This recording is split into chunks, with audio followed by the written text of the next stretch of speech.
Good morning, अस्सलाम वालेकुम। Rising Pakistan में आपको कहेंगे खुश आमदीद। मेरे साथ हैं मोहम्मद शुएब, मेरे साथ है समीन फारूक और ऑफिशियली हम उस वक्त में दाखिल हो चुके हैं कि जहाँ पे एक सेंटेंस हम सुनते हैं, बार बार सुनते हैं कि आज मौसम गर्म और खुश्क रहेगा।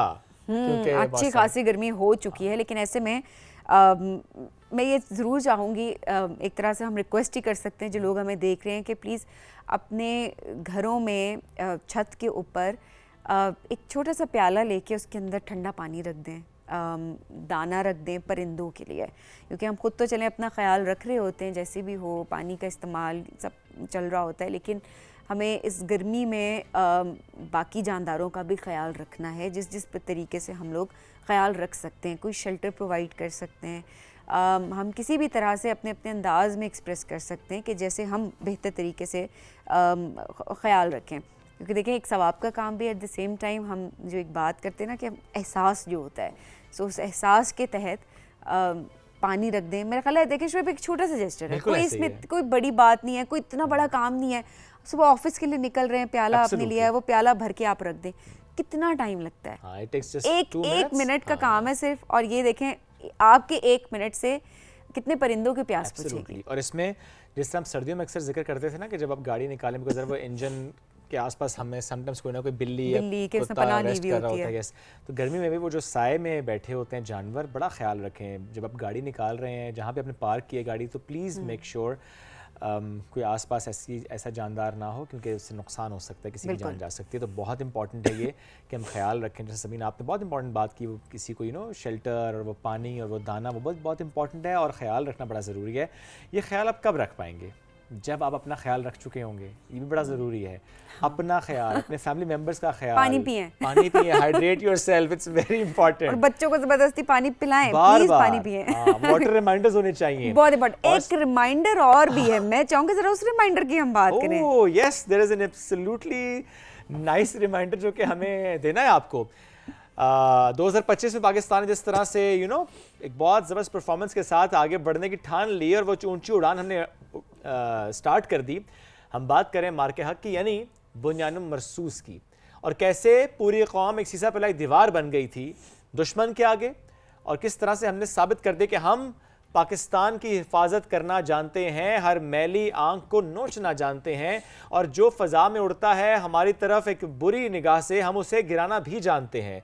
और कैसे जिसको नाज था अपने राफेल पर, हमारे शाहीनों ने उसका वो खाक पे कर दिया, बिल्कुल राफेल को खाक में मिला दिया। एग्जैक्टली। अब से कुछ रोज़ के बाद आप देखेंगे एक ज़बरदस्त ट्रांसमिशन जिसमें आप भी शामिल हो सकते हैं, और आप शामिल इस तरीके से होंगे कि आप हमें एक्सप्रेस करेंगे अपनी फीलिंग्स को। वो किसी पोस्टर के थ्रू हो सकती है, पेंटिंग के थ्रू हो सकती है, सॉन्ग के थ्रू हो सकती है, पोइट्री के थ्रू हो सकती है। अपने अपने अंदाज में आपने अफवाज पाकिस्तान को और उन तमाम लोगों को, इस पूरी कौम को, जिस भी तरीके से आप शुक्रिया अदा करना चाहते हैं, आप अपने अंदाज में शुक्रिया अदा कर सकते हैं। हमारा व्हाट्सएप नंबर जो इस वक्त स्क्रीन पर डिस्प्ले हो रहा है, इस नंबर पे आप हमें अपना आर्ट वर्क या अपना मैसेज आप सेंड करेंगे, लेकिन मेक श्योर कीजिएगा कि क्रिस्प होना चाहिए, शॉर्ट होना चाहिए, क्रिएटिव होना चाहिए, ताकि हम अपनी ट्रांसमिशन में इसको ऐड करें। एब्सोल्युटली जी। So will celebrate 6-0 very soon. आपसे दोबारा मुलाकात अभी ब्रेक के बाद हो रही है, बाय द वे। अभी हम एक ब्रेक की तरफ बढ़े, ब्रेक से वापस आएंगे। रहिए हमारे साथ। की है राइजिंग पाकिस्तान।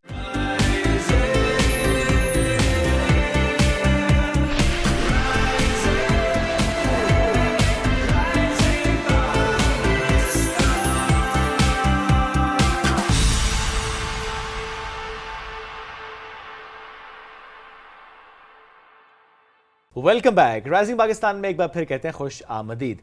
हम अक्सर ये बात कर रहे होते हैं कि कुछ करना है या कुछ करना चाहता हूँ, कुछ करना चाहती हूँ, ऐसे जुमले हम सुन रहे होते हैं।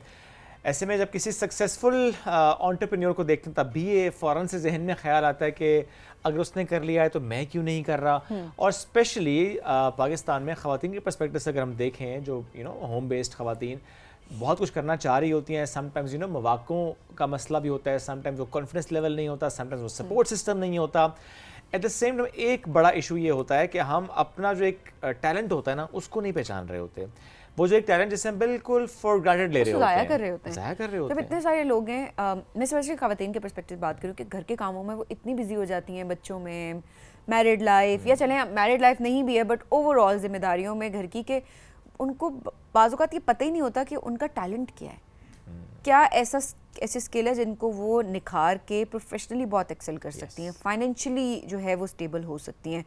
सो ये भी बड़ी ज़रूरी चीज़ है कि अपने आप को वक्त दें ताकि आपको पता चले कि आप कर क्या सकती हैं। एंड सेकेंडली जब आपको पता है कि आप इस चीज़ में अच्छी हैं तो फिर उसके बाद आप उसको क्यों ना है सोर्स ऑफ इनकम बनाएं। अच्छा, कभी कभी सबीन पता होता है आपको कि आपका स्किल क्या है, किस चीज़ में आप बहुत अच्छे हैं, लेकिन आप ये नहीं सोचते कि वो जो इतने आप अच्छे हैं एक स्पेसिफिक काम में, आप उसे कैसे प्रोफेशनली लेकर चल सकते हैं। आप उसके साथ बस चल रहे होते हैं। Financial independence is very important, और ये अच्छा हो कि आपका जो टैलेंट है वो आपका प्रोफेशन है, आपका पैशन प्रोफेशन है। हाँ, उसके साथ साथ ये भी कि एक sense of achievement that you have done something and you are doing something, ये भी बड़े इंपॉर्टेंट। तो आज एक ऐसी मेहमान साहब की मुलाकात करवाएंगे जो कि एक बहुत ज़बरदस्त बिजनेस रन करी हैं और हर खुशी के मौके पे वो वहाँ मौजूद होती है। हाँ, उनके काम वहाँ पर मौजूद होता है। हम बात करें बेकिंग की, बेसिकली कि कैसे ये समझना कि अच्छा I am good at baking और why not to take it to a professional level.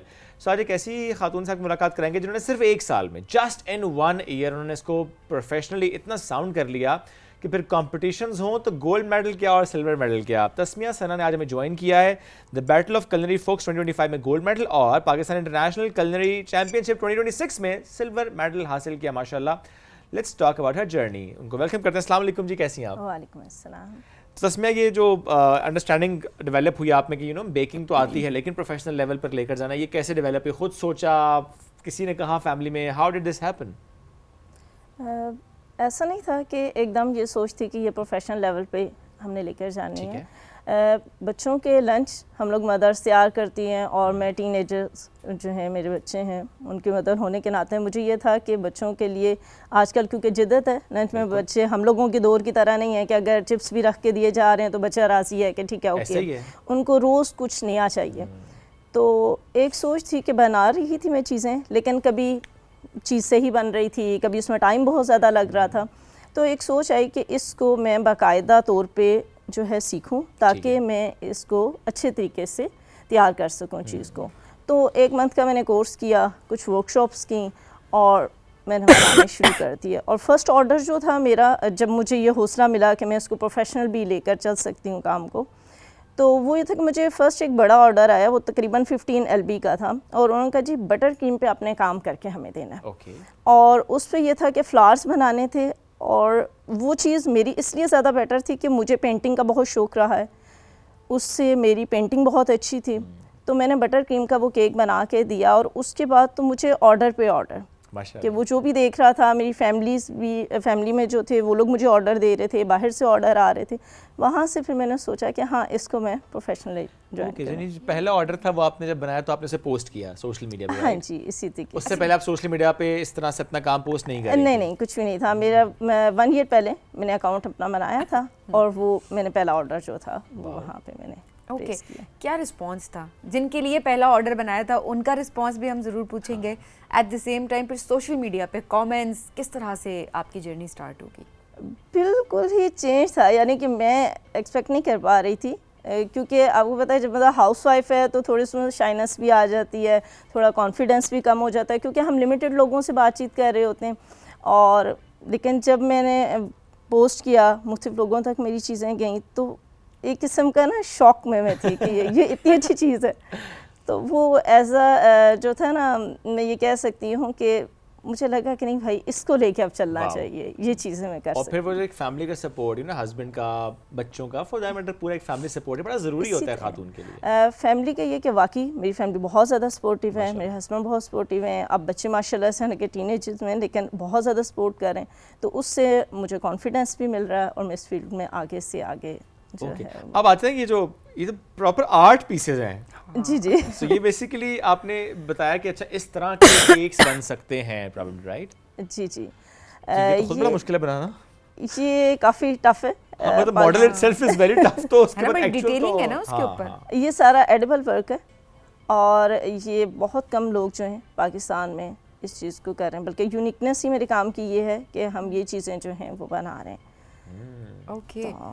So बहुत बड़ा केक है वैसे वो। मैं वही देख रही हूँ इन कलर्स एंड एवरीथिंग, बड़ी एक परफेक्शन। कितना वक्त लगता है वैसे ये तो नॉर्मली देख रहे वेडिंग पे नॉर्मली हम देखते हैं ना केक्स इस तरह के हाँ जी, बड़े ये जैसे events पे। डमीज हाँ, पे बना birthdays रहे हैं कि इस तरीके के एज अ सैंपल हम लोग बना के देते हैं। वैसे ये है कि ये रियल केक्स भी होते हैं, और अगर किसी का बजट नहीं इजाज़त देता तो फिर हम नीचे डमीज के ऊपर काम करके ऊपर छोटा केक रखते अच्छा, हैं। ज्यादातर ओह, वैसे ये ऐसे नहीं चल रहा है होता ना आजकल। लोग यही करते हैं क्योंकि इतना बड़ा केक होता है, लोग एक तो अफोर्डेबिलिटी के पर्सपेक्टिव, बिल्कुल। दूसरा जाया ज़ाया भी हो चला है, जाता है। रिस्क जाया बिल्कुल, होता है ना, तो बिल्कुल वो इसी तरीके से एक सिर्फ जो उसका एक चीयर part होता है वो जस्ट फॉर और वो एडिबल उनको पता होता है बाकी- कहाँ से उन्होंने केक हाँ कट जी, करना है इसी एंड दैट्स तरीके इट। से। तो वो जाया नहीं, मैं इसके में बहुत है। फेवर में हाँ हूँ जी। क्योंकि रिस्क जाया नहीं होता। इतने बिल्कुल बड़े बड़े इसी केक्स तरह। बनवा लेते हैं, यकीन जाने वो बिल्कुल जाया चले जाते हैं। इसी तरीके से अब तो बड़ा अच्छा हो गया ना, इवन अगर आपने अपनी बर्थडे पे सिर्फ एक ब्राउनी, एक पेस्ट्री या कप केक और साथ प्लेट पे लिखा होता है तो इट्स नाइस। जरूरी नहीं कि पूरा बड़ा केक लेके उस पे पूरा लिखना है हैप्पी बर्थडे सबीन फारूक खान सदोज़ई, जरूरी नहीं है पूरा लिखना है। नहीं, पूरा भी लिख दें तो कोई फर्क नहीं पड़ता, प्लेट पे लिख अच्छा ही देना लगेगा। ये कहना चाह रहा था बाय ऑन अ केक। अच्छा ही लगेगा, और हैप्पी बर्थडे के HBD लिख सकते हैं। ओके फाइन, मतलब केक चाहिए तुम्हें पूरा। मतलब एग्जैक्टली मतलब मुझे अच्छे लगते हैं बड़े बड़े केक्स, अच्छे केक्स।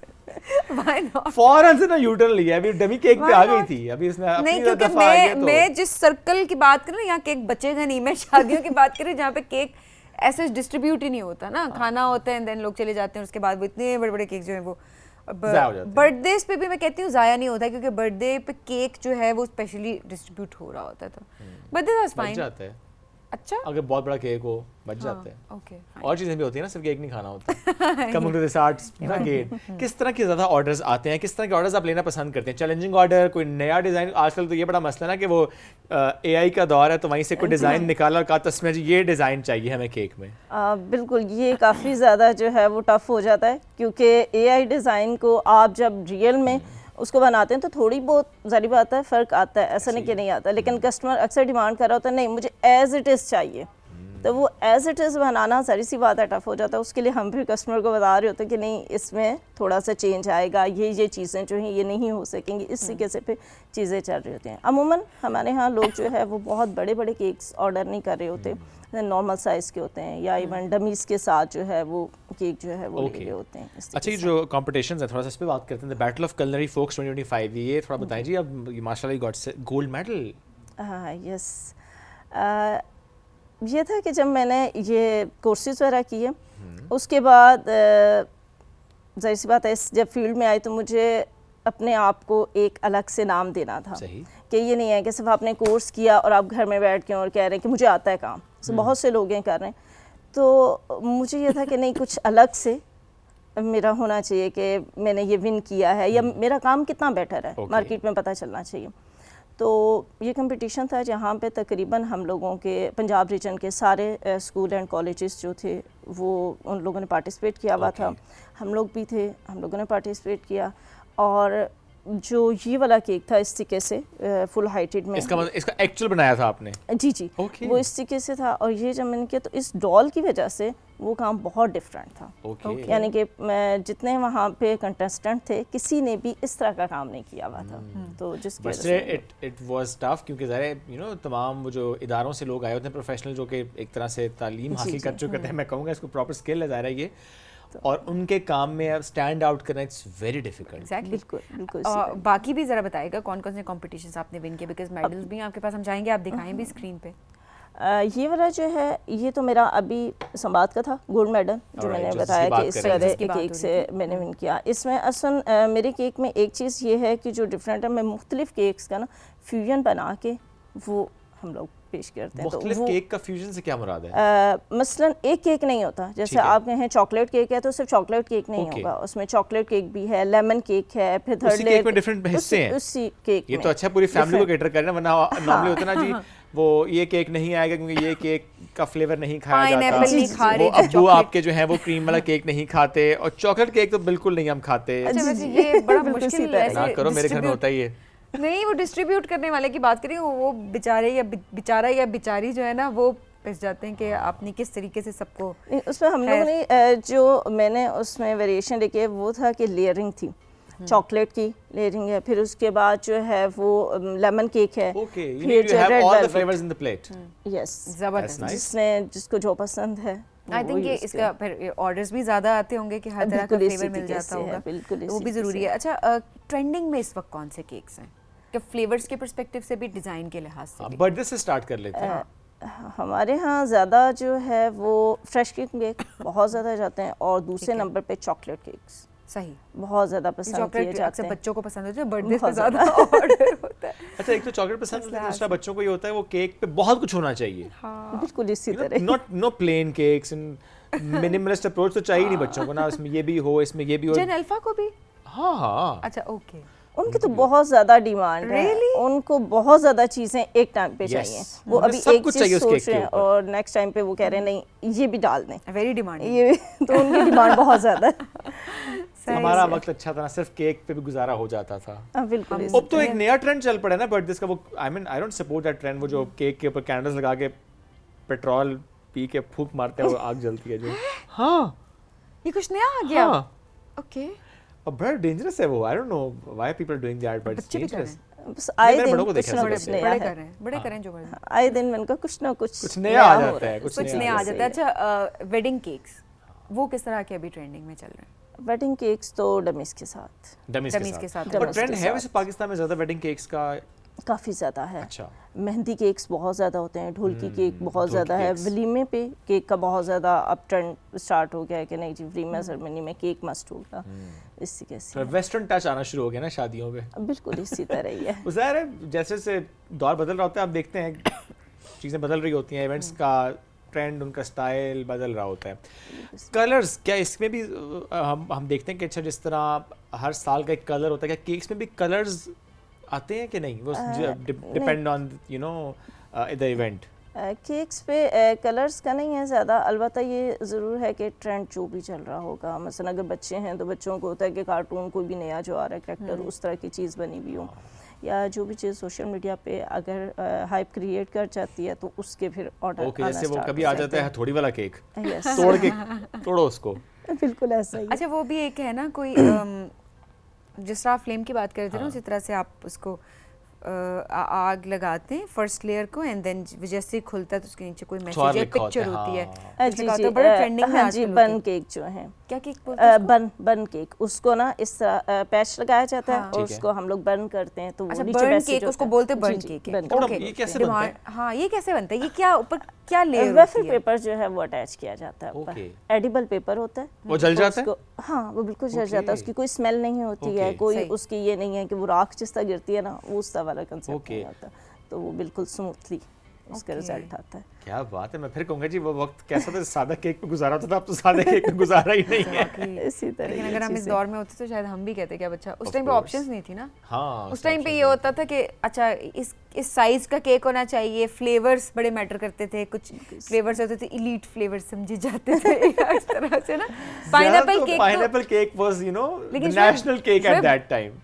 आज भी मैं यही तो आपको बताने लगी आज थी भी है? कि जो पाइनएप्पल, वो जो एग्जैक्टली वो वाला जो केक है ना पाइनएप्पल, जो हमने बचपन में अपने कर रही है वो केक, आज भी वो मेरे ख्याल है वो नेशनल केक ऑफ पाकिस्तान उसको डिक्लेयर कर देना चाहिए। वैसे हम मुझे लगता है कि अब जरा मुश्किल हो गया है, अब तो लोग प्रेफर करते हैं वो ना ही लेकर जाएं, अगर ऑप्शन हो उनके पास डिफरेंट केक्स की तो वो लेकिन दूसरे बिक केक रहा है choose तो करते हैं। बेकरीज में पड़ा हुआ है ना, हाँ, आपने चाहे पहले वो ऑर्डर ना किया एक हो तो क्लास फिर वही है ना। डिफरेंट होगी, दूसरी क्लास डिफरेंट होगी, तो हाँ, ये भी हो सकता है। मतलब और लेकिन खाने में मैं कहूँगी सबसे ज़बरदस्त वही केक होता है, ट्रस्ट में, जो खाया जाता है एक्चुअली ओवरऑल। अच्छा, तो इसमें बच्चों को भी शौक है आगे, बेटे को या बेटी को, कि वो बेकिंग की तरफ जाए? बेटी मेरी को काफ़ी ज़्यादा शौक है, बेटा जो है वो मेरा कंप्यूटर से रिलेटेड चीज़ें, Okay. AI से रिलेटेड चीज़ों में बहुत ज़्यादा इंटरेस्ट लेता है। अच्छा, ओके। इस तो तरीके से। अभी बेटी हेल्प करती हैं आपके साथ, या उनको भी सिखा रही ये हैं, काम ट्रेन खराब कर करती रही हैं, हैं? ये काम का, या आप भी बच्चे किचन में नहीं आने माशाल्लाह से देती बहुत हैं? हेल्पफुल हैं माशाल्लाह, और साथ साथ जो है माशाल्लाह से काम कर रहे होते हैं, चीज़ें वैसे मतलब बच्चे साथ चल रहे हैं तो ऐसे ही यहाँ है। तक और मैं मदद भी ये जा रही कहती है। कि हो सकता है कि हमारी अम्मियों की तरह ये हो कि किचन में ना ही आओ, जाओ यहाँ से। नहीं, ये चीज़ थोड़ी सी हमने चेंज की कि बच्चों को सारी चीज़ों की तरफ लगाना चाहिए। nice. ऐसा नहीं है कि बच्चे, हम लोग ये कहें कि अगर पढ़ रहे हैं तो सिर्फ पढ़ रहे हैं। मेरे बच्चे मल्टी टैलेंटेड हैं माशाल्लाह। और वो माशाल्लाह से मुख्तलिफ चीज़ों में नाम बना रहे हैं। मेरा बेटा जो है वो एआई की फील्ड में, और बेटी जो है वो इवन पेंटिंग कंपटीशन उसने विन किए हैं, कुकिंग के कंपटीशन विन किए देखिए हैं। आर्ट तो दोनों उसको बच्चों का जीन्स में मिली है ना फिर। बिल्कुल इसी तरह। ये तो आम मतलब आर्टिस्ट मैं कहता हूँ बाय बर्थ है, इसमें कोई शक नहीं है। कैसे आपने उस आर्ट फॉर्म को आगे उस दौर के साथ अलाइन किया, that's your talent then, otherwise artist by birth होते हैं। अच्छा, दूसरा ये कि जो इसको आपने बिजनेस के तौर पे अब लेकर चल रही है माशाल्लाह, ये ज़रा एक बिल्कुल डिफरेंट डोमेन होती है, इसके अपने चैलेंजेस होते हैं, अपनी लर्निंग होती है। क्या चैलेंजेस आपने फेस किए और कैसे आपने ओवरकम किया कि एक स्मूथ बिजनेस रहे? काफ़ी ज़्यादा टफ था, क्योंकि इश्यूज़ ये थे कि आप एक मीडियोकर फैमिली से हों, प्लस जॉइंट फैमिली सिस्टम हो, बच्चे भी हों, आपने सारे घर की रिस्पॉन्सिबिलिटीज़ के साथ एक नया शौक भी लेके चलना काफ़ी टफ हो जाता है। लेकिन ये है कि कुछ आप टफ करेंगी तो कोई नाम भी बनाएंगे ना। अगर आप आसानियों में ही पड़े रहेंगे तो फिर नाम नहीं बनता। तो आजकल तो मुझे ये लगता है कि वो ट्रेंड पुराना हो गया कि जब लेडीज़ से ये पूछा जाता था आप क्या कर रही हैं, और वो कहते थे मैं हाउसवाइफ हूँ। आजकल लेडीज़ से आप पूछें तो बहुत सी फील्ड्स में लेडीज़ बहुत से काम कर रही हैं, और बाकी भी अपनी सारी रिस्पॉन्सिबिलिटीज़ को पूरा कर रही हैं। वो घर तो चला ही रही हैं, जो एक बहुत बड़ी जिम्मेदारी है, लेकिन उसके अलावा बहुत एब्सोल्युटली राइट। कोई ई कॉमर्स में हम देखने का काम कर रहे हैं, जिस तरह आप बेकिंग की हमारे साथ हमारे सामने है, इसी तरह बहुत सी और डोमेन्स में ज़बरदस्त काम माशाल्लाह करिए। सपोर्ट सिस्टम अगर मिले तो और अच्छा काम कर लेती हैं। जब आप अंडरस्टैंड करते हैं कि अच्छा इसकी रिक्वायरमेंट है मार्केट में, उसको आप अंडरस्टैंड करते हैं और उसमें फिर आप पे स्टैंड आउट करते हैं। ये बड़ा ज़रूरी है कि जो भी काम आप करें, नो मैटर व्हाट, उसमें आप स्टैंड आउट करें। और अनपेड लेबर तो आप कर ही रही हैं घर में, पेड लेबर की तरफ भी जाए बहुत ज़रूरी है। आई बी वेरी ऑनेस्ट, क्योंकि ये होता है ना कि अच्छा कर रही हैं, और जब पूछा भी जाए ना कि क्या कर रही हैं जी, मैं कुछ नहीं करती जी, हाउसवाइफ हूँ। यकीन जाने इतना काम एक औरत करती है घर के अंदर जो कभी एक्नॉलेज नहीं किया जा रहा होता।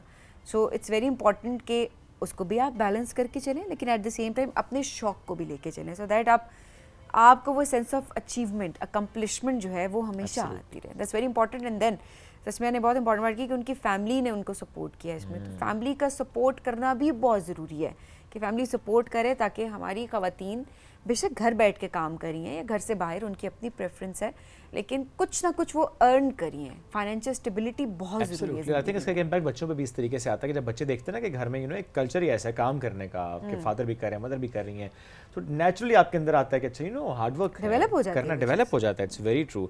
तस्मीर, thank you very much and all the best. अभी तो 1 साल में माशाल्लाह आप यहाँ पहुंची हैं, आई एम श्योर कि कुछ आपने और भी सोच रखा होगा कि कैसे इसको और आपने आगे लेकर चलना है, स्केल अप करना है। हम एक ब्रेक की तरफ बढ़ेंगे, ब्रेक से वापस आएंगे। रहिए हमारे साथ, ये है राइजिंग पाकिस्तान।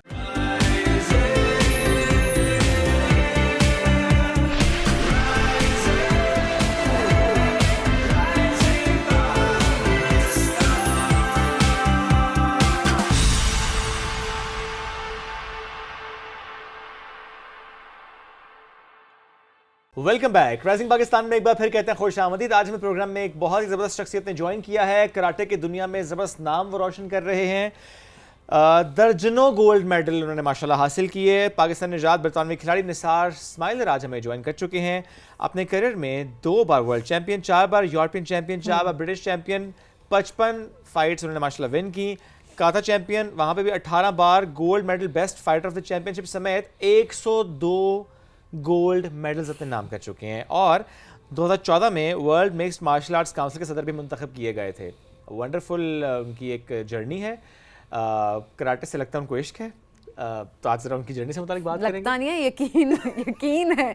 इस सारी प्रोफाइल पढ़ने के बाद निसार स्माइलर से आपकी मुलाकात करें। स्माइलर, अस्सलाम वालेकुम, कैसे हैं निसार साहब? बहुत शुक्रिया प्रोग्राम में ज्वाइन करने के लिए। ये नाम की थोड़ी कहानी हमें पहले बताएं, निसार स्माइलर।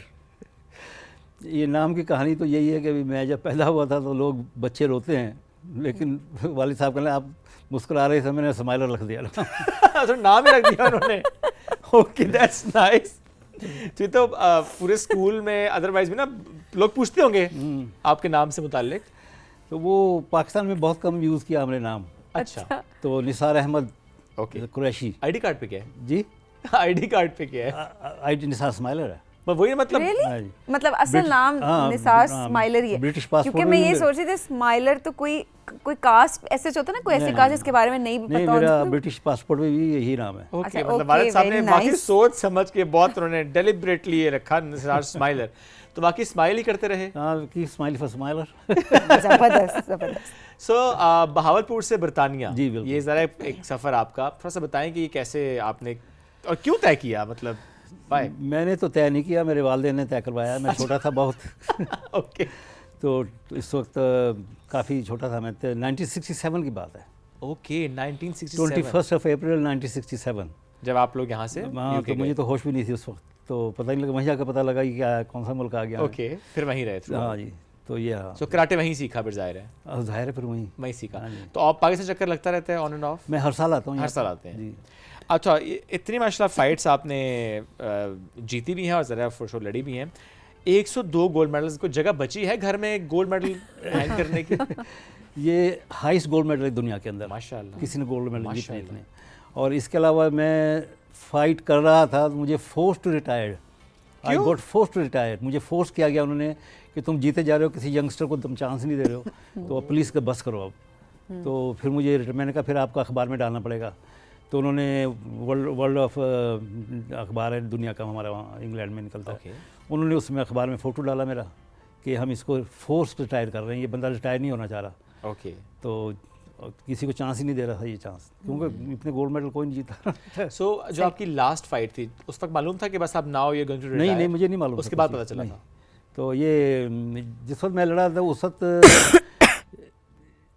ये थाईलैंड के अंदर थी फाइट। तो उसमें एक यादगार मुझे एक फ़ाइट है, ओके वो ये कि उसमें एक सरदार जी आए हुए थे अच्छा इंडिया से ओके लड़ने के लिए, बाकी कोई नहीं, सब अंग्रेज़ थे। ठीक है तो वो पहले राउंड में बेचारे निकल गए, ओके तो उन्होंने मुझे आखिर तक सपोर्ट किया, ओह मेरे पास बैठे रहे। कल मुझे बड़ी खुशी हो रही है कि आप पाकिस्तान से आए हैं और आप मुझे पता है जीत जाएंगे। मैंने कहा मैं कोशिश तो कर रहा हूँ। तो कहते नहीं आप जीतेंगे, मुझे पता है आप जीतेंगे। तो यानी कि मुझे आखिर फाइनल तक वो मुझे सपोर्ट करते रहे। फिर मेरी फ़ाइट फाइनल में थी मिस्टर मिलर के साथ, अमेरिकन था, okay United state of America का बंदा। तो उसका जो भतीजा है वो फौत हो गया बंदा, उसका भतीजे से मेरी फेसबुक पे मुलाकात हुई। तो उसने कहा कि आप मेरे चाचा से लड़े हुए हो। मैं कहा मुझे नहीं मालूम कौन है चाचा। कहता मिस्टर मिलर। मैं कहा मिस्टर मिलर, कहना जॉन मिलर। मैं कहा ओ यस, 1975 की बात करो। मैं कहा पाकिस्तान के लिए लड़ा था उस वक्त में। ओके वाओ तो उसको याद था, उसने कहा मैंने फेसबुक पे देखा तो आपके फ़ोटो मेरे चाचा के साथ थे, मैंने देखे फ़ोटो, हमारे घर में लगे हुए फ़ोटो आपके। अच्छा। तो फाइनल में जीता था उससे, वो फाइनल में आया था। और तो हमने 3 साल ट्रेनिंग की है जापान में गोगन यामागुची के साथ। किसके साथ? गोगन यामागुची, अच्छा गोगन यामागुची दुनिया का वो एक वाहिद ग्रैंड मास्टर है ओके जिसको बरतानिया की गवर्नमेंट ने उनको 1965 के अंदर ऑफर की थी 5 मिलियन पाउंड ओके अच्छा। कि वो नहीं आप आए। जहाज़ में बैठे रहना, बाहर नहीं निकलना, सलूट मार देना बस इस तरह करके। हम आपकी शक्ल देखना चाहते हैं कि आप इंग्लैंड में आ चुके हो। वो नहीं आए नहीं आया, इट नेवर, रिफ्यूज टू। और आपने उनसे ट्रेनिंग ली वहाँ मैं जा? उनका शागिर्द, आप उनके शागिर्द हैं? उनके साथ रहा हूँ 3 साल, सही, वाओ, ओके। उनके साथ रहा हूँ, उनके घर में रहा हूँ। वाओ तो जिस वक्त मैं It's an वापस honor. आया इंग्लैंड, तो अंग्रेज़ लोग जो मेरे दोस्त हैं सारे, तो मैं अकेला पाकिस्तानी हूँ ना उसमें, world mix martial art council का प्रेसिडेंट हूँ, बाकी सब अंग्रेज़ हैं। सही। तो वो मेरी शक्ल की तो देखे जा रहे हैं। मैंने कहा मेरी आंखों की तरफ क्यों देख रहे हो तुम, पहले नहीं देखी? कहते नहीं आपकी आंखों ने मोस्ट गोगन यामागुची को देखा है। ओ वाओ अच्छा, कहते इतना क्रेज है। हाँ, कहते आपकी आंखों ने गोगन यामागुची को देखा। मैं कहा मैं तो 3 साल रहा हूँ उनके साथ। तो चलिए इतनी उनकी इज्जत करते थे। ये बड़ी अच्छी बात है कि Honor कि आप बेसिकली जिनसे इंस्पायर होते हैं उनकी शागिर्दी में भी आ बिल्कुल। जाएं, तो ये भी बड़ी बात होती है। अच्छा, कोई ऐसी फाइट जो कि आज तक जहन में है, सबसे यादगार फाइट पूरे आपके करियर की? वो फाइट मेरी ये थी फाइनल के अंदर। पहले क्वार्टर फाइनल में चोट लगी थी मेरे, लेकिन मैं रिटायर नहीं हुआ। तो मुझे रेफरी ने कहा कि आपको चोट लगी है, आप, मैं कहा मुझे 5-10 मिनट दे दो। 10 मिनट दिए, 15 मिनट दिए, 20 मिनट दिए। मैं कहा मैं ठीक हो गया हूँ। फाइट की मैंने, मेरा फिर जावड़ा टूट गया था ओ फाइनल के अंदर। उसने जब मुक्का मारा ना, तो मेरा ये जावड़ा टूट गया राइट वाला। ठीक है तो मैं लड़ता रहा फिर भी, तो मैं हटा नहीं। तो वो मेडी होती है, डॉक्टर्स जो होते हैं, उनको पता लग जाता है कि इसके चोट लगी हुई है। तो उन्होंने फाइट स्टॉप करवा दिए। उसने कहा इसको इधर ले आओ बुलाकर। तो उसने मुझे कुर्सी पे बिठा दिया। मुझे कहा क्या हुआ? मैं कुछ नहीं हुआ, ठीक हूँ मैं। तो अब मुझे बोलने जाएगा क्यों जावड़ा टूट चुका था मेरा। लेकिन मैंने कहा मैं फ़ाइट करना चाह रहा हूँ, मैं हटना नहीं चाहता। कहते नहीं आप फ़ाइट नहीं लड़ सकते। मैं कहा मैं लड़ूंगा फ़ाइट। तो उन्होंने फिर जो चीफ रेफरी था उसको बुलाया, उससे बात की। वो कहने लगा कि लड़ना चाहता था लड़ने दो इसको। तो उसने लड़ने दी, वो मैं जीत गया था फिर फाइट। इस तरह टूटे जबड़े के साथ फाइट हाँ, जीत हाँ, गया। फिर मैं हॉस्पिटल गया। फिर मुझे ब्रैडफोर्ड हॉस्पिटल लेके गया। जब मैं एयरपोर्ट पे उतरा, मानचेस्टर एयरपोर्ट पर, मुझे सीधा ब्रैडफोर्ड हॉस्पिटल लेके गया, जहाँ पर जो का वो करते हैं, जो जावड़ा ठीक करते हैं। तो वहाँ मैं 6 हफ्ते रहा। तो 6 हफ्ते तक मेरा जावड़ा तारों से बांध दिया था, मैं बात नहीं कर सकता था, सांस लेने में दुश्वारी थी। वो कल हम आपके 2 दांत तोड़ेंगे आगे से ताकि आप स्ट्रो से कुछ पीछे। मैं कहा मैंने दांत नहीं तोड़ाने अपने। मैं कहा मैं ऐसे ही मैनेज कर लूँगा जिस तरह मर्जी है, थोड़ा थोड़ा करके पी लूँगा सूप। तो इस तरह ना हुआ मेरे साथ। नहीं, तो 6 वीक्स आई थिंक आपकी ज़िंदगी का सबसे मुश्किल तरीन वक्त कहा जा सकता है। जी हाँ, पेन में रियली वेरी पेनफुल, बहुत पेनफुल था उस वक्त मुझे। सही। लेकिन मैं हटा नहीं था, मैं कहा नहीं। लेकिन ये पैशन ये भी बड़ा इम्पोर्टेंट होता है, किसी भी अपने पैशन को, आप टैलेंट है उसको लेकर आगे चलना, जी कि आप तकलीफ भी बर्दाश्त करें लेकिन आप उसको कंटिन्यू कर रहे हैं। बस वो एक जज्बा होता है इंसान का कि भी मैं जब यहाँ तक पहुँची हूँ तो मुझे क्यों फाइनल में से निकाला जा रहा है, और कोई वजह नहीं थी। हालांकि मैं जिस तरह बेहोशी का आलम से मुझे चक्कर आ रहे थे, वो डॉक्टर ने देख लिया था कि इसको चक्कर आ रहे हैं मुझे, कि उनको पता लग जाता है ना डॉक्टर को। सही तो लेकिन मैं हटा नहीं, मैं कहा नहीं मैं ठीक हूँ। कहता नहीं तुम ठीक नहीं हो तो मैं हॉस्पिटल जाना पड़ेगा सीधा। मैं कहा नहीं, आई एम ओके। ओके। कोई ऐसा हरीफ जिसके बारे में सोचते हो कि अच्छा इसके साथ फाइट होनी चाहिए, फिर वो फाइट हुई एंड देन यू वॉन? वो जॉन मिलर था अमेरिका का, वही। जिससे मैं फाइनल में लड़ा था जापान के अंदर। ओके। तो वो मेरे साथ ट्रेनिंग कर रहा था। तो वो जिस वक्त हम कंपटीशन के अंदर थे ना, तो वो दोस्त तो था वो मेरा, क्यों हम साथ 3 साल से ट्रेनिंग कर रहे थे एक ही ग्रैंड मास्टर के अंदर। तो वो हर थोड़ी देर बाद मेरे पास आ जाता, smile don't hit me hard, smile don't hit me hard. मैं कहा will you leave me alone, मैं कॉन्सेंट्रेट कर रहा हूँ, मुझे आके तुम वो ट्रबल दे रहे हो, परेशान कर रहे हो। तो फिर थोड़ी देर बाद फिर जाता, फिर आ जाता, फिर कहता don't hit me, I know you gonna hit me, you gonna hit me. तो कहना पाई तो आया क्यों है? तो फाइनल के अंदर आया। फिर फाइनल में उसी के साथ मेरी फाइट हुई फिर, तो उसको मैं जीत गया था। आपके आगे फैमिली में और भी कोई जो कराटे सीख रहे हो? सभी कराटे। सभी कराटे, सभी मारपीट? हम 152 गोल्ड मेडलिस्ट हैं। 152 gold medalist. My wife, my daughter, my 2 boys, both sorry? British champion. Okay. My daughter is England champion, माशाल्लाह। My wife is England champion. अच्छा, तो ये तो मतलब फैमिली में पूरी लेगेसी जो है वो आगे चल तो रही वी है। Are highest gold medalist in the आप वर्ल्ड। किसको सिखाते हैं? जी, आपने किस किस को सिखाया? ओवरऑल ट्रेनिंग किस किस मैंने को दी बहुत family में? लोगों को सिखाया। मेरे इस वक्त स्टूडेंट वर्ल्ड चैंपियन है। माशाल्लाह। नहीं, वो घर की बात कर नहीं, रहे थे घर वैसे? की बात करी थी ना कि बेगम वो को मेरे आपने दोनों सिखाया बेटे या- ब्रिटिश चैंपियन है, माशाल्लाह। और बेटी मेरी इंग्लैंड चैंपियन, इंग्लिश चैंपियन है। मेरी वाइफ इंग्लैंड चैंपियन है। आप भाभी से डरते हैं, वो आपसे डरती हैं? हम किसी से नहीं डरते मिलकर मारते हैं। अल्लाह से डरते थे हम। मेरा ख्याल है दोनों ने इतनी अपनी एक पर्सनालिटी भी बिल्ड करी, बिकॉज देखिए जब स्पोर्ट्स किसी भी स्पोर्ट्स में अगर आप होते हैं तो आपकी पर्सनालिटी भी साथ साथ अच्छी बिल्ड हो रही होती है, स्ट्रांग हो रही होती है। आप मेरा ख्याल डिफरेंट प्लेटफॉर्म्स पे जब ज़ाहिर है आपकी फाइट्स हो रही होती हैं, चूँकि ज़रा आप थ्रू आउट यूके में ही रहे, वहीं पे आपने जो ना सारी फाइट्स वहीं रहते हुए आपने बेशक ये नॉर्मल भी गए हैं, बट आप ज़रा वहीं पे सीखा आपने। जहाँ जहाँ पाकिस्तान को रिप्रेजेंट किया हो, you know what was that feeling? या कोई ऐसा स्पेसिफिक मोमेंट जहाँ पे आपको ये फील हुआ होगा, यू रिप्रेजेंटिंग ग्रीन फ्लैग? मैं एक ये आप मेरा झंडा देख रहे हैं? जी जी, फ्लैग। बिल्कुल बिल्कुल है। ये पाकिस्तानी झंडा फ्लैग इसमें नहीं था। फिर मैं वर्ल्ड मिक्स मार्शल आर्ट के जो प्रेसिडेंट है, उनकी टीम है, टेक्निकल बोर्ड है, उनके पास गया। मैंने कहा मैं पे अपनी जेब में से करना चाहता हूँ। तो मुझे देख हैरान होकर देखने लगा, था कोई अपने मुल्क के लिए झंडे के लिए नहीं पे करता, तुम क्यों इतना पे करने? 60,000 पाउंड है। यस। कहते it's not 6 pound, it's not 60 pound, it's not 600 pound, it's 60,000 pound. मैं कहा सो व्हाट, मैं कहा it's my country, but I want my flag and the logo. Wow. तो कहने लगा ठीक है, कहना you pay first and then you go head. मैंने पे किया उसको। वाह। तो उस वक्त तकरीबन 2.5 करोड़ के करोड़ बनता था पाकिस्तानी उस पर। तो मैंने पे किए, तो मैंने झंडा ये डलवाया। तो जब मैं 2014 के अंदर कभी भी इंग्लैंड से क्या कहते हैं प्रेसिडेंट नहीं लिया था उन्होंने। ओके। अमेरिका से, जापान से, जर्मन से, नेदरलैंड से और अमेरिका से, यहाँ से ये प्रेसिडेंट लेते थे। लेकिन मेरे पूरी दुनिया के अंदर हाईएस्ट गोल्ड मेडल था मैं, और अनबीटेबल फाइट है मेरी 55, जो कोई किसी से नहीं हारा। उन्होंने मेरी जब वो फाइल देखी है तो उन्होंने कहा ये तो हमें बंदा चाहिए था, तो उन्होंने फिर मुझे ऑफ़र की, तो मैंने फिर ऑफ़र कबूल की 2014 में। उसके बाद 5 साल तक रहते हैं, उसके बाद फिर चेंज कर जाते हैं। सही। 5 साल के बाद फिर मुझे इन्होंने फिर रख लिया, 5 साल गुजर के फिर तीसरी दफ़ा मैं आया हूँ। ओके। हाँ जी, तो Continuously ये हैट्रिक third मैंने time। इसमें भी हैट्रिक कर दी है। आई थिंक ये भी फर्स्ट टाइम हुआ है। जी फर्स्ट टाइम हुआ ज़ाहिर है ये भी। हाँ जी, फर्स्ट टाइम ब्रिटिश से लिया उन्होंने, यस। और वो भी ब्रिटिश पाकिस्तानी। और थर्ड कंसेक्टिव टर्म हाँ माशाल्लाह। जी, तो ये मतलब इस वक्त तकरीबन 7.5 से 8 करोड़ बनते हैं अगर उस वक्त पैसे दिए जाएं। Yes। लेकिन यहाँ पर मैंने देखा कि अब लोग जीतते हैं, नेशनल जीतते हैं, लेकिन इंटरनेशनल कहते हैं अपने आप को। मैंने किसी से पूछा, मैंने कहा आपने इंटरनेशनल लिखा हुआ कहाँ, कौन सी कंट्री में लड़े हैं? कहते मैं इस्लामाबाद में लड़ा हूँ।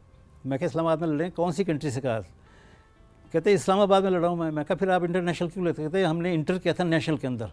मैं कहा वाह वाह, बहुत अच्छी बात है। हाँ, लेकिन चलें ये तो लाइटर नोट हो गया, अदरवाइज ये भी समटाइम्स होता है ना कि कोई इंटरनेशनल इवेंट ही इस्लामाबाद में हो रहा हो। नहीं पता इंटरनेशनल क्या चीज़ होती है, वो समझ लिखा मैं नेशनल नेशनल में। में। हाँ, लेकिन अदरवाइज ज़ाहिर है कभी कभी इंटरनेशनल इवेंट जब यहाँ होते तो फिर ज़रा आप इंटरनेशनल अपने आप को कह ऐड सकते कर हैं। देते ना, Right, तो 75 में मैंने पहली बार पाकिस्तान को जितवाया वर्ल्ड चैम्पियन। माशाल्लाह। उसके बाद ना उससे पहले किसी ने आज तक नहीं जितवाया।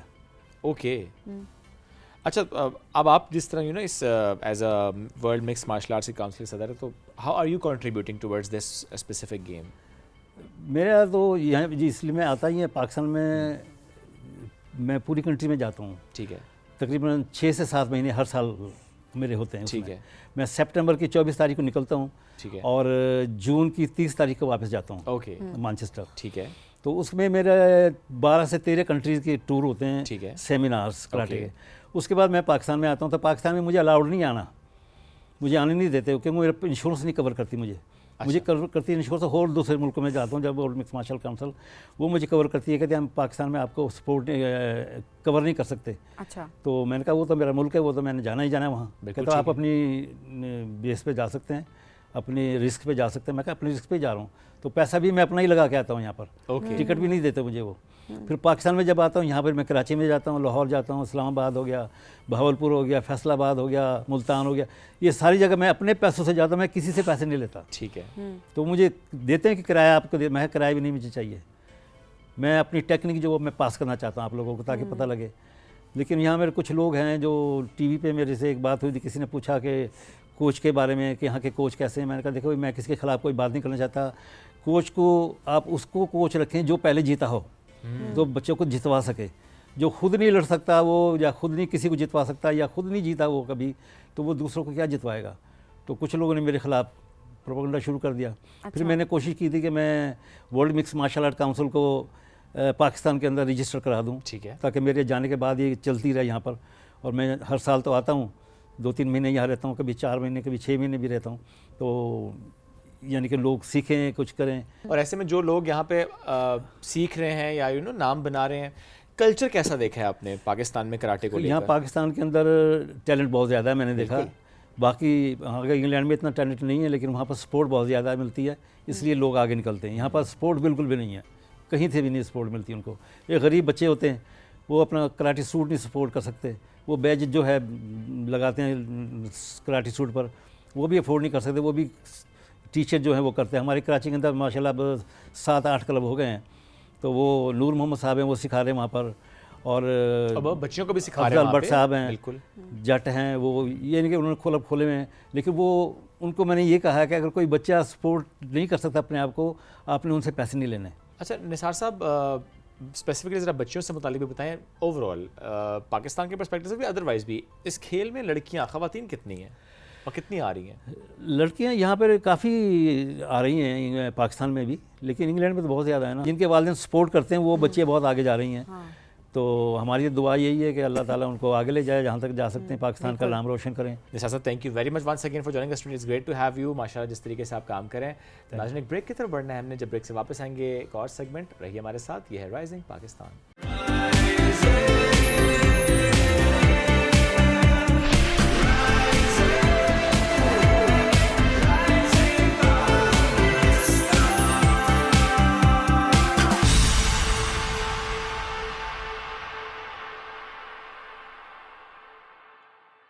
वेलकम बैक जी। राइजिंग पाकिस्तान में आपको कहेंगे खुश आमदीद।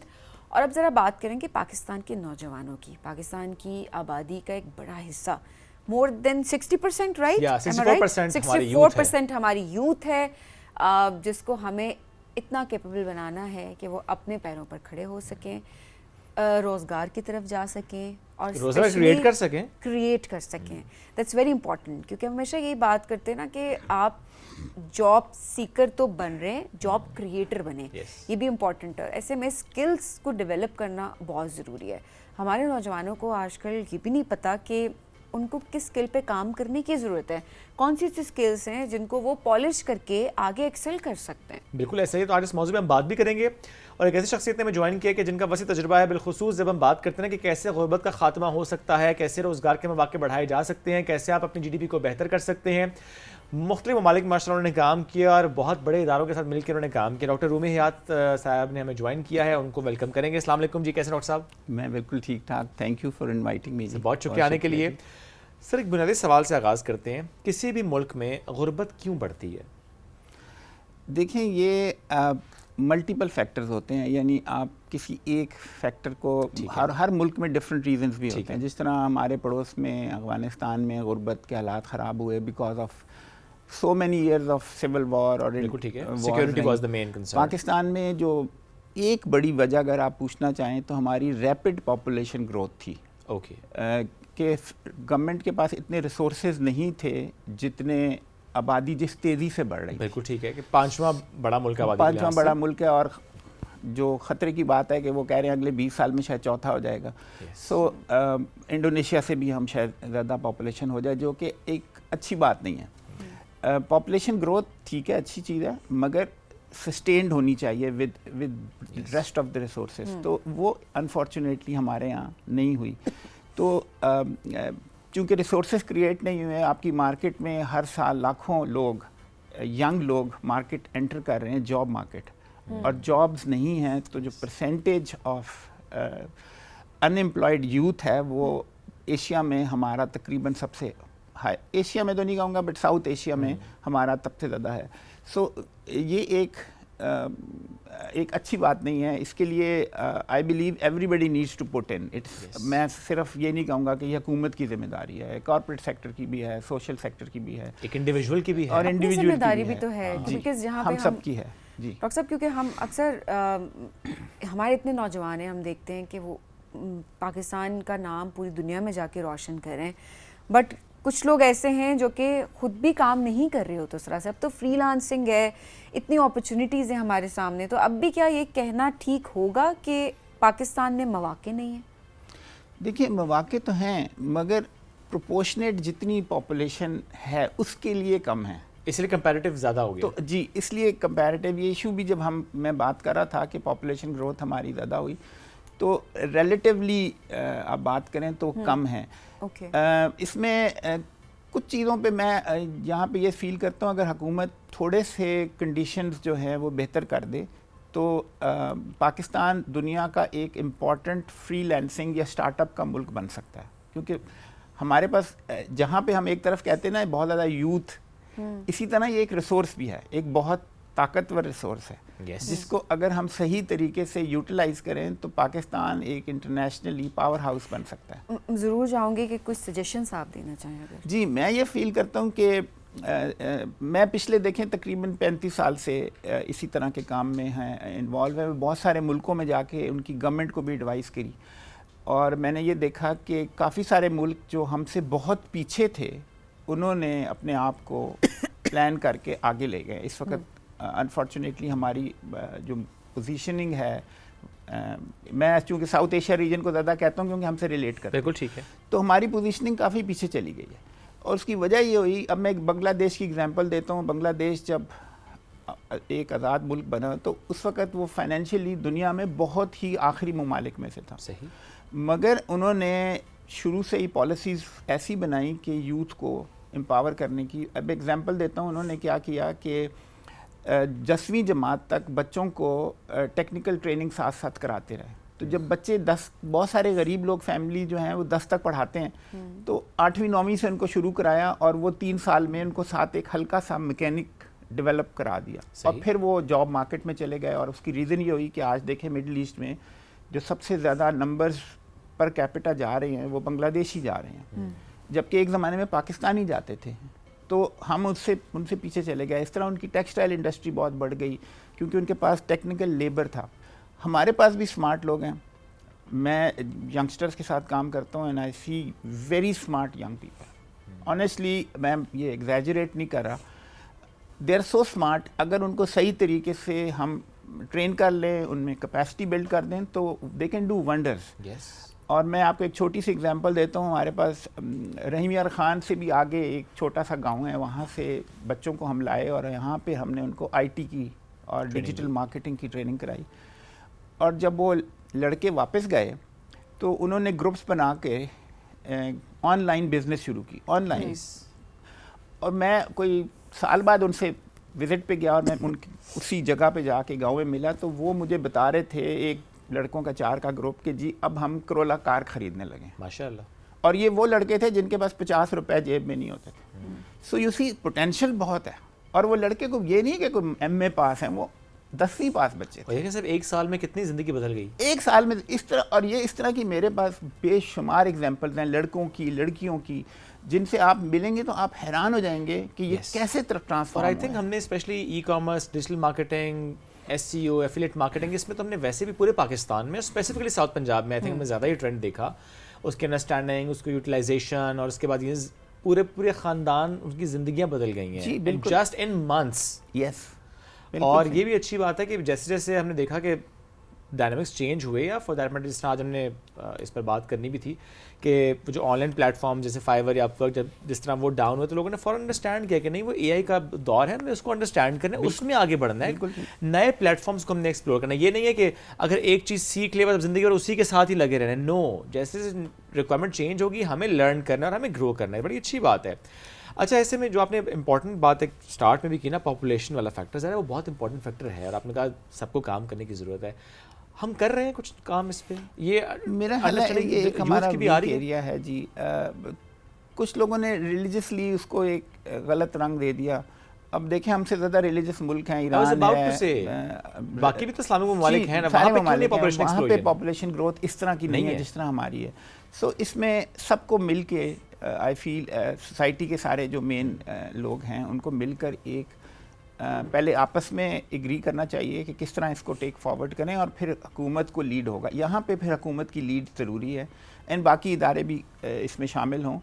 अवेयरनेस क्रिएट करने की ज़रूरत है। It is doable, it's not कि ये नहीं हो सकता, मगर ये कि आई फील ऑल जितने भी सेगमेंट्स हैं जो इस पे इन्फ्लुएंस कर सकते हैं उन सबको मिलके इस पे डिसीजन लेना चाहिए कि हम किस तरह मुल्क को आगे देखना चाहते हैं। It should be without enforcement actually, ये तो आपके अंदर अंडरस्टैंडिंग होनी चाहिए। Exactly. जी, मैं आई फुली बिलीव अवेयरनेस जो है ना वो बहुत पावरफुल टूल है। आपको क्वेश्चन की ज़रूरत नहीं है, ज़ोर की ज़रूरत नहीं है। आप अवेयरनेस क्रिएट कर दें, लोग खुद समझ जाते हैं। अच्छा डॉक्टर साहब, ट्रेनिंग की अब ज़रा बात करेंगे कि किस तरीके से स्किल्स को इन्हेंस किया जा सकता है यंगस्टर्स की। इस हवाले से आपका बहुत काम है, हम चाहेंगे कि उसको भी ज़रा हाईलाइट करें। एट द सेम टाइम किस तरीके से अब AI को इनकॉर्पोरेट करके ट्रेन किया जा रहा है यंगस्टर्स को। अच्छा, मैं इस पर एक आपको इंटरेस्टिंग छोटा सा वाक़या सुनाता हूँ। हम बहुत सालों से, पिछले 25-30 साल से टेक्निकल ट्रेनिंग करा रहे थे और ट्रेनिंग भी कराते थे, बट टेक्निकल ट्रेनिंग में वेल्डर और मोटर मैकेनिक और सिलाई कढ़ाई और वगैरह वगैरह। सही। और हम बड़े खुश होते थे कि उसकी माहाना इनकम 30,000 40,000 हो गई। एक दिन मुझे एक दोस्त हैं, फेडरल सेक्रेटरी हैं, उन्होंने कहा यार तुम ये क्या कर रहे हो, लोगों को 30,000 40,000 ही बढ़ाओगे, उनकी ज़िंदगी में कोई ऐसा नहीं काम करते कि जिससे उसकी 2 लाख तनख्वाह बढ़ जाए या इनकम बढ़ जाए। मैंने कहा ये क्या करें? तो उसने कहा ये IT जो है इतना बड़ा फील्ड है, इसमें आप जाएं। और फिर हमने पिछले 4-5 सालों से IT में बहुत एफर्ट शुरू की और हमने इंक्यूबेशन सेंटर्स बना रहे हैं। इंक्यूबेशन सेंटर्स में आप खाली ट्रेनिंग नहीं कराते, आप उनको एंटरप्रेन्योरल स्किल भी सिखाते हैं, आप उनको बिजनेस सिखाते हैं, डिजिटल मार्केटिंग, ई कॉमर्स और इस तरह की चीज़ें भी सिखाते हैं, मगर साथ साथ उनकी कॉन्फिडेंस और ये भी सिखाते हैं। जब से वो काम शुरू किया है तो अब हम लोगों से पूछते हैं तो किसी की इनकम लाख, किसी की 1.5 लाख, किसी की 2 लाख बढ़ रही है। तो हम अब वो रेडी वाला बनाने की बजाय एक ऐसा बच्चा तैयार कर रहे हैं जो कल को आप कहें ना 5 साल या 4 साल बाद कार खरीद लेगा, तो आपकी पूरी ट्रांसफॉर्मेशन होगी सोसाइटी में। बट अनफॉर्चुनेटली हमारा जितना भी, हम साल के को 25-30 हज़ार लोग ट्रेन कर रहे हैं। सही। अब 30 हज़ार वैसे कहने में बहुत बड़ा नंबर है, मगर पाकिस्तान का साइज पॉपुलेशन सोचें तो ये कुछ भी नहीं है। सही बात है। और क्वालिटी ऑफ ट्रेनिंग जो है ना वो बहुत ज़रूरी है। हमारे यहाँ जो एक और इशू है जो मैं फील करता हूँ, मैंने पहले सरकार में भी मुलाजमत काफ़ी साल की, जो मैं ये देखा है कि सरकारी इदारों की क्वालिटी ऑफ ट्रेनिंग जो है ना वो वेरी करती है। यानी कुछ इदारे बहुत अच्छा काम कर रहे हैं और कुछ का काम इतना अच्छा नहीं है, जिसकी वजह से वो जो बच्चे वहाँ से ट्रेन होते हैं ना वो कुछ काम नहीं कर सकते। सो उनको स्टैंडर्डाइज करने की ज़रूरत है और सारों को बेहतर करें। और एक और काम की ज़रूरत है कि वो बाद में मॉनिटरिंग भी करें कि कितने बच्चे जो थे जो हमसे ट्रेंड होके गए हैं वो अब रोज़गार पे लगे हुए हैं, गेनफुल एम्प्लॉयमेंट पे लगे हैं। सो ये एक जो आपका क्वेश्चन है, तो मेरा ख्याल है ये एक बहुत ज़रूरी है। मगर इसके साथ साथ और भी एरियाज़ हैं जो हम इम्प्रूव कर सकते हैं। अब मैं आपको एक एग्जांपल दूं, हमने एक चंद साल पहले एक प्रोग्राम शुरू किया था, विमेन लीडरशिप प्रोग्राम। उसमें मैंने एक चैलेंज किया डोनर को कि मैंने कहा जी मैं चाहता हूं कि हम सब, अब से 15-20 साल पहले आपको याद होगा कि आप लोग तो छोटे हैं, याद नहीं होगा, बट एक टर्म यूज़ की जाती थी कि हम लेडीज़ को कैसे ऊपर लाएं, लड़कियों को ऊपर कैसे लाएं पोजीशंस में, मैनेजरियल पोजीशन में, क्योंकि है ही नहीं। तो मैं कहता था भाई वो कोई जादू से तो नहीं आएंगी ना, आप उनको ट्रेन करेंगे, उनमें इन्वेस्ट करेंगे तो फिर आपको मिलेंगी जिनको आप प्रमोट कर सकें। तो खैर हमने डोनर को कन्विंस किया, और कन्विंस में शर्त ये थी कि जितनी लड़कियों को मैं ट्रेन करूँगा वो पहले साल में अपनी जॉब में एक पोजीशन ऊपर चली जाएंगी। ज़बरदस्त। तो हमने 25 लड़कियों का बैच लिया, पूरे पाकिस्तान से, नॉर्थ वज़ीरिस्तान से लेके बलोचिस्तान के आखिर तक की लड़कियां भी थीं और बाकी शहरों की भी थीं, और बड़ा कम्पिटिटिव तरीके से ली। उनमें कुछ लड़की थी जो ना उर्दू बोल सकती थी ना इंग्लिश बोल सकती थी, बीए पास थी, उनको बोलना नहीं आता था, कंप्यूटर नहीं आता था आप ये, और वो अर्ली मिड करियर की लड़कियां थी। सही। उनको लेके हमने ट्रेन किया 1 साल, और वो उसमें मिक्स थी, क्लासरूम ट्रेनिंग और ऑफ यानी क्लासरूम यानी फेस टू फेस ट्रेनिंग भी थी, और उस ज़माने में ऑनलाइन नहीं थी, तो उसमें दूसरे तरीके से हम करते थे ईमेल्स के ज़रिए। आप यकीन करें कि 25 में से 25 लड़कियां 1 साल के अंदर प्रमोट हो गई। मगर खाली ये नहीं, हमने वो 4 साल प्रोग्राम चलाया, 101 लड़कियां ट्रेन की, उनमें से 100 लड़कियां प्रमोट हो गई। अच्छा। 1 साल के अंदर। जो एक रह गई ना, वो बड़ी यानी शर्मिंदा हुई कि मैं कैसे रह गई, मैं प्रमोट नहीं। तो उसने अपने इदारे के सरबराह को एक ईमेल भेजी और कहा कि जी मैं आपको चैलेंज करती हूँ कि मुझे आप बताएं कि मैं क्यों प्रमोट नहीं हूँ। अब उसके सरबराह को मैं जानता हूँ और उसने मुझे खुद किस्सा सुनाया, और वो बड़ा सख्त सरबराह है, यानी स्ट्रिक्ट बंदा। उसने कहा लड़की को बुलाओ जी। वो लड़की किसी साउथ पंजाब में कहीं दूर पोस्टेड थी, ठीक है। उसको बुलाया, और जो मैनेजर था जो एवेल्युएशन वगैरह करते हैं HR के और मॉनिटरिंग के, उसको कहा इस लड़की का एक हफ्ता इम्तिहान लें, उसके बाद मुझे बताएं। उन्होंने उसके टेस्ट डिफरेंट किए, उसके इंटरव्यूज़ किए, आखिर में कहते हैं ये तो परफेक्ट है, इसमें कोई कमी नहीं है, एंड शी गॉट प्रमोटेड। तो अब वो लड़कियों से आप कभी मिले ना, तो मुझे बहुत जगहों पे बड़ी सीनियर पोजीशंस पे इन 15 सालों में वो लड़कियां मिलती हैं। कोई बाहर मुल्क में मिल जाती है, एयरपोर्ट पे मुझे मिल गई कि जी मैं यूरोपियन यूनियन हेडक्वार्टर्स में जॉब कर रही हूँ, और मैं वहाँ पे ब्रसल्स में मेरी पोजीशन है, कोई एशियन डेवलपमेंट बैंक में है, कोई वर्ल्ड बैंक में, और वो कमाल की थी। बट पॉइंट ये कि आप इन्वेस्ट तो करें ना। अगर आप इन्वेस्ट ही नहीं करेंगे तो जादू से तो कोई लोग चीज़ें नहीं होती ना। सही बात है। तो इसी तरह आई फील कि इसमें डोनर्स का भी ज़रूरत है, बट मैं समझता हूँ हमारा अपने मुल्क में बहुत रिसोर्सेज हैं, हुकूमत को थोड़ा सा इस तरफ इंटरेस्ट लेना चाहिए। अगर वो लें तो आई बिलीव इस मुल्क में कमाल के लोग हैं, इसमें कोई शक नहीं है, पोटेंशियल भी बहुत है, बस बहुत टैप करना है पोटेंशियल है। अल्लाह ताला ने बहुत स्मार्ट हम लोगों को अकल दी हुई है। आप देखें जुगाड़ में हम कितने एक्सपर्ट हैं। हम एक लफ्ज़ इस्तेमाल करते हैं ना जुगाड़ी, बट आप फैक्ट करें ये स्मार्टनेस की निशानी है। ये नहीं है कि बेवकूफ़ आदमी जुगाड़ कर सकता है, तो स्मार्टनेस है। मैं अमेरिका में पढ़ता था जी, तो मुझे किसी रिश्तेदार ने कहा कि जी वो न्यूयॉर्क के जो सबसे बड़ा हार्ट सर्जन है उससे अपॉइंटमेंट दिलवा दें, हमने इसके लिए जाना है। तो मैंने जब मालूमात किया तो वो पाकिस्तानी निकला, और उसने कहा मैं हर साल पाकिस्तान 1 महीने में आता हूँ, तो उनको कहें मैं वहीं आपसे लाहौर में मिलूँगा। और जब मैं इस तरह की चीज़ें एक्सप्लोर की तो I found out so many Pakistani at key top positions, positions. yes, doing marvelous तो things. आपको ये लोग मिलेंगे और कमाल के लोग हैं, बहुत यानी हार्ड वर्किंग भी है। पाकिस्तान में थोड़ा सा हमारा जॉब कल्चरल इफेक्ट हो जाता है, बहुत जगहों पे बहुत अच्छा है, कॉर्पोरेट सेक्टर में टफ है मगर काम भी करते हैं। थोड़ा सा हमें जॉब कल्चर ठीक कर लें तो यहाँ पे आप देखेंगे कि कमाल, मतलब मैं तो यंगस्टर से काम करता हूँ। अब सारा की आप एग्जांपल लें, मैं उसका नाम मैंने जिन रखा हुआ है। एंड मैं दुबई में वर्ल्ड कंजर्वेशन कांग्रेस हो रही थी, उसके इलेक्शन के लिए खड़ा था। तो मुझे किसी ने कहा कि आप जितने भी वोटर्स हैं 12,000 ऑर्गेनाइजेशन में से 1100 वोटर्स हैं, तो उन सब की लिस्ट मंगा लें ताकि उनको हम कन्विंस करें। तो मैंने उसको रात को, मेरी पाकिस्तान के रात के 6-7 बज रहे थे शाम के, तो मैंने उसको मैसेज भेजा कि यार मुझे ये लिस्ट चाहिए, तुम जितनी जल्दी कर सको। आप यकीन करें उसने सारी रात लगा के सुबह मुझे वो लिस्ट भेज दी। वो सारे लोग हैरान हो गए, दूसरे मुल्कों के, चाइना के, जॉर्डन के जो मेरे कलीग्स साथ थे कि ये कैसे हो गया। मैंने कहा हमने जिन रखा हुआ है। And she is a young girl, आप देखें कि वो बहुत यंग एज की, और ये अकेली नहीं है, इस तरह के बहुत सारे यंगस्टर्स जो हैं, दे आर सो स्मार्ट, सो, यानी एक उनको मालूम भी है कि किस तरह चीज़ें करनी है। मतलब वो स्मार्ट वर्क भी करते हैं और उनको हार्ड वर्क का भी हार्ड पता वर्क है। का पता है जी। सिर्फ दिल लगाने की बात है। हम जेन जी की बात करते हैं, जेन जी को भी थोड़ा सा वो मोटिवेट करने की ज़रूरत है।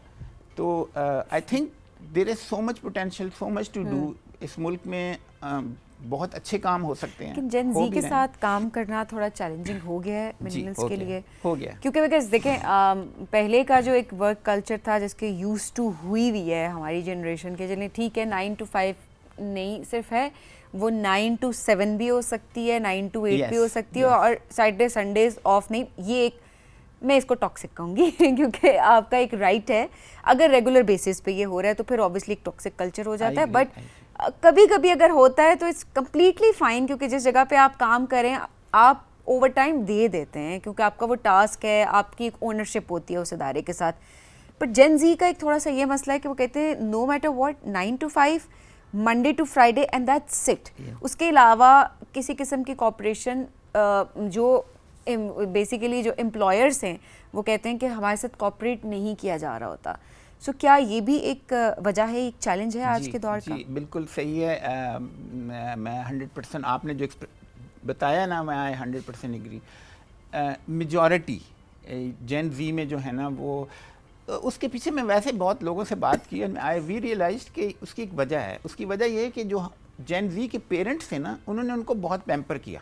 यानी हमारे वालिदैन जब हम कोई गलत करते थे तो पल गए बस, एक आध लग जाती थी, डांट भी हो जाती थी, ज़्यादा लग जाती थी। जेन जी के साथ जो हुआ ना, वो ग्लोबली ये हुआ कि पेरेंट्स बड़े सॉफ्ट हो गए और उन्होंने उनको पैम्पर किया, और वो ये सीखना भूल गए कि सख्ती भी होती है। और आपने बिल्कुल सही कहा कि रोज़ नहीं होना चाहिए, रोज़ वीकेंड्स भी नहीं ख़राब होने चाहिए, but once in a while आप दो एक आध महीने बाद कोई एक दिन उनको कह देंगे यार इस वीकेंड पे थोड़ा सा जोर लगा लो, तो वो नहीं मानेंगे। ये चीज़, ये वर्क कल्चर की थोड़ी रिक्वायरमेंट होती है, इदारे लोगों पे चलते हैं ना। सही बात है। और स्पेशली एट टाइम्स जब इकोनॉमी भी थोड़ी सी अंडर प्रेशर हो, तो आप इदारों को कभी-कभी ज़रूरत एक्स्ट्रा हो मेहनत जाती करें। है। जी एग्जैक्टली। बट कभी-कभी बट कभी-कभी आई फुली एग्री। आप यकीन कीजिए, हमने अपने इदारे में ये बनाया हुआ है कि 8:30, हम 8:30 से 4:30 करते हैं, 9 to 5 की जगह, ट्रैफिक की वजह से। सही।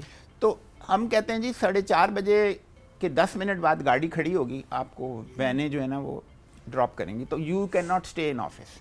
But once in a while किसी भी टीम में वो 2 बंदे कहते हैं जी आज हम 2 घंटे एक्स्ट्रा करेंगे क्योंकि कोई असाइनमेंट है जो मुकम्मल नहीं हुआ, वो एग्जैक्टली। तो वो वंस इन अ वाइल, महीने में एक आध दफ़ा 2 दफ़ा, इससे ज़्यादा नहीं। और इसी तरह वीकेंड्स भी 99% वीकेंड्स हमारे ऑफ होते हैं, but once in a while हो सकता है। तो वो जेन जी को थोड़ा सा इसमें मेरा ये ख्याल है कि ग्रूमिंग की ज़रूरत है। और हमारा जो एजुकेशन का जो हम पढ़ा रहे हैं ना, उस पर भी थोड़ा री थिंकिंग की ज़रूरत है, क्योंकि आप लोग भी नोटिस करेंगे कि जो हम शुरू से पढ़ते हुए आते हैं उसमें से 80% चीज़ें भूल जाते हैं। तो हमें ये नहीं सिखाया जाता नेगोशिएट करना कैसा है, हमें ये नहीं सिखाया जाता कि पब्लिक डीलिंग कैसी करनी है, सफाई का ख्याल करना है। जिस तरह एशिया में बहुत सारे ममालिक इस पे बहुत एम्फोसिस करते हैं, जापान जैसी जापान सबसे बहुत बड़ी बड़ी मिसाल है example इसकी। अब तो चाइना भी या थाईलैंड भी जाएं आप, इस पे बहुत एम्फोसिस है। हम स्कूल भी रन करते हैं जी, गरीब बच्चों Okay. की जो स्ट्रीट चिल्ड्रन हैं, तो उनके लिए हमने एक special, we follow the government course, मगर एक स्पेशल कोर्स बनाया, उसका नाम था अंग्रेज़ी में ईस्टर्न कल्चर और उर्दू में उसकी तहजीब व तमद्दन का नाम रख के हम बच्चों को ये सिखाते हैं कि सफाई का ख्याल रखना, बड़ों की इज्जत करना, लाइन बना के करना। आपने देखा होगा शादी ब्याह में अच्छे खासे सूट पहन के लोग लाइन ब्रेक करके खाने की मेज़ पे घुस जाते हैं, यू फील सो स्ट्रेंज। सड़कों पे हम लोग सीधी एक लाइन बनी है, यहाँ से 2 गाड़ियाँ आके सारी रोड ब्लॉक कर देंगे। This has to be done at a school level कि बच्चों को ये चीज़ें सिविक सेंस सिखा दिया जाए, सिविल सेंस। तो हम देखें कि जिन मुल्कों ने तरक्की की वो शुरू से ऐसे नहीं थे। सही बात है। वो आज बहुत ज़्यादा ऑर्गेनाइज हो गए हैं। आप यकीन कीजिए, मैं 20 साल पहले चाइना में फ़र्स्ट टाइम ट्रेनिंग कराने गया, तो उनके हर प्रोविंस से एक बंदा हुकूमत ने सेलेक्ट किया। तो 28 उस वक़्त प्रोविंस थे, 28 सरकारी अफसरों को लाए और मुझसे कहा इनको ट्रेनिंग कराएं। जब मैंने ट्रेनिंग कराई, ये सन 2000 का या 2001 का टाइम है, जब मैंने ट्रेनिंग करा ली 15 दिन की, तो पूरी क्लास तैयार थी कि हम पाकिस्तान हमें साथ ले जाएं। तो मैंने कहा तुम क्यों जाना चाहते हो? कहते जी यहाँ जॉब अपॉर्चुनिटीज़ नहीं है, आबादी बहुत ज़्यादा है, और आपसे मिलने के बाद हमें एहसास हुआ है कि पाकिस्तान तो कोई बहुत डेवलप मुल्क है, तो आप हमें वहाँ ले जाएं, हमें वहाँ जॉब शॉप मिल जाएगी। तो मैंने बड़ी मुश्किल से उनको राज़ी किया कि तुम अभी रह जाओ, मुझे जाने दो, बाद में देखेंगे। बट आज आप जाएँ तो चाइना हमसे कहाँ आगे बढ़ गया। और मेरा जो वहाँ पे दो इंटरप्रेटर थे, एक लड़का था एक लड़की। लड़का जो था वो दोनों इंग्लिश के स्टूडेंट थे, और वो मेरे साथ इसलिए थे कि वो कहते थे कि हम आपसे अंग्रेज़ी बात करके तो जरा फ्लुएंसी आ जाएगी। सही। वो जो लड़का था बाद में वो उनकी फॉरेन ऑफिस में चला गया, और उसने मुझे कैलिफोर्निया से एक दफ़ा मेल की कि जी मुझे आपकी वजह से मैं आज यहाँ पे बैठा हूँ कैलिफोर्निया में उनके फॉरेन ऑफिस में। सो इस तरह की चीज़ें होती हैं। अब अगर हम भी थोड़ा सा इस पे ध्यान दें तो amazing results easily do that actually. जी सर लास्ट में और चीज़ भी, अर्बन माइग्रेशन का भी ज़रा पाकिस्तान बहुत ज़्यादा कॉन्सेप्ट है। लोग देही इलाकों से कोशिश करते हैं कि शहरों की तरफ आएँ। हम कैसे इसको बेहतर कर सकते हैं कि वहीं पे फैसिलिटीज़, वहीं का इंफ्रास्ट्रक्चर बेहतर, कि हमारा वो एग्रीकल्चरल एक साइड है वो भी डिस्टर्ब ना हो, और एट द सेम टाइम वो जो एक रीज़न ऑफ माइग्रेशन होती है वो हम कम कर सकें।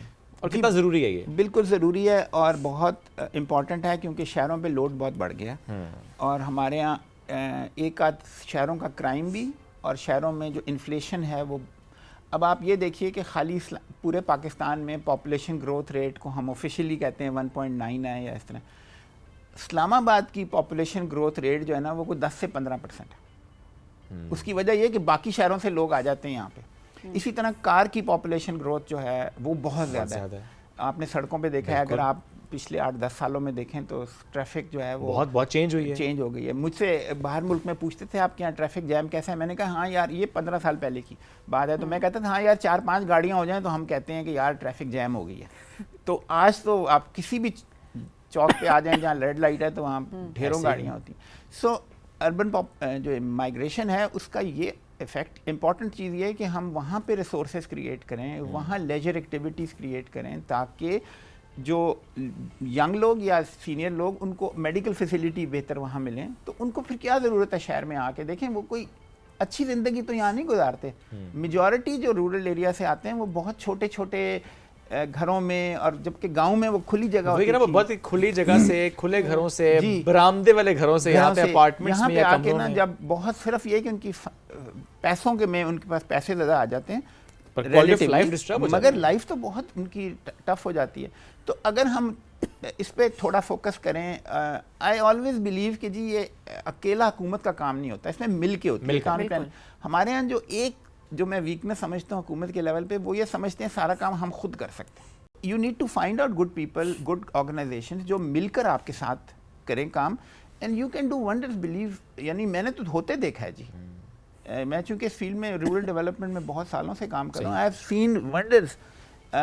जब कम्युनिटीज़, हुकूमत और इदारे मिलकर करते हैं तो यू कैन क्रिएट एनवायरनमेंट जो कि आपको शहर जाने की फिर ज़रूरत नहीं पड़ती। बड़ा ज़रूरी है कि मिलकर काम किया जाए, पब्लिक प्राइवेट पार्टनरशिप्स हो, सिनर्जी इंपॉर्टेंट है। और अब तो हो भी रही है कोलैबोरेशंस, काफ़ी हद तक कोलैबोरेशंस चल रही है, मज़ीद होने चाहिए, बेहतर होना चाहिए। और हमें ज़रा थोड़ा सा ना, चूँकि अब हम बहुत पीछे रह गए हैं, तो आप यूँ समझें कि वॉर फुटिंग पे जाना हाँ, बहुत तेजी के साथ आगे चलना पड़ेगा, वरना कुछ तो बाकी एरियाज चीज़ें में खराब होंगी। हमें सोशल डेवलपमेंट के लिए, इकोनॉमिक डेवलपमेंट के लिए हमें वॉर फुटिंग पे जाना चाहिए, ताकि ये नहीं हो सकता कि हम कहें जी मैं और आप अमीर हो गए, हम ठीक है। नो, हाँ, जब तक पूरी इकट्ठा पूरी कम्युनिटी ने ऊपर नहीं जाना आगे है, जाएगी, वरना तो काम वरना खराब देखिए, रहेगा। ना crime अमीर अमीर बढ़ेगा। तर होता जाएगा, गरीब गरीब तर होता जाएगा, और disparities मिडिल बढ़ती हैं। क्लास जो बेसिकली है ना, वो तबका वैसे ही हम देख रहे हैं कि वो कितना कम हो जी, चुका है। बिल्कुल सो दैट्स वेरी इंपॉर्टेंट कि जो क्लास है, वो एक डिफरेंसेस को हमें ख़त्म करना है मिलके, ये ज़रूरी चीज़ है। सिनर्जी इम्पॉर्टेंट है, एट द सेम टाइम खुद भी काम करना है, ये ज़रूरी है। अपॉर्चुनिटीज़ तलाश करनी है,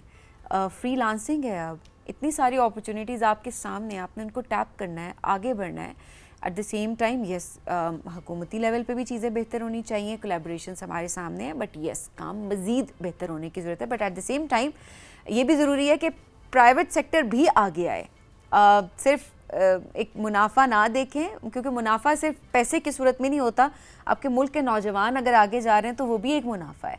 तो इस चीज़ को समझना कि प्रॉफिट असल में क्या है, ये भी बहुत ज़्यादा इंपॉर्टेंट है। डॉक्टर साहब बहुत शुक्रिया प्रोग्राम में हमें ज्वाइन करने के लिए, थैंक यू सो मच। और इसी के साथ, इससे पहले कि आपसे हम इजाज़त लें, एक छोटी सी बात हम और कर लेते हैं। बुनियान महसूस यानी मार्के हक की बात हमें करनी है, हम एक स्पेशल ट्रांसमिशन करने जा रहे हैं, और उसके लिए हम आप सबसे कहना चाहते हैं कि आप फ़ौज पाकिस्तान को खराज तहसीन पेश करने के लिए अपने अपने अंदाज से, अगर कोई पोस्टर डिज़ाइन करना चाहते हैं, कोई आर्ट वर्क करना चाहते हैं, तो प्लीज़ डू दैट, और वो शेयर करें हमसे। हमारा व्हाट्सएप नंबर इस वक्त हम फ्लैश भी करें स्क्रीन पर, अपना काम शेयर करें, जो कि हम अपने इस ट्रांसमिशन में आपके साथ शेयर कर रहे होंगे। आपसे लेंगे इजाज़त, दोबारा मुलाकात कल करेंगे। अल्लाह हाफ़िज़।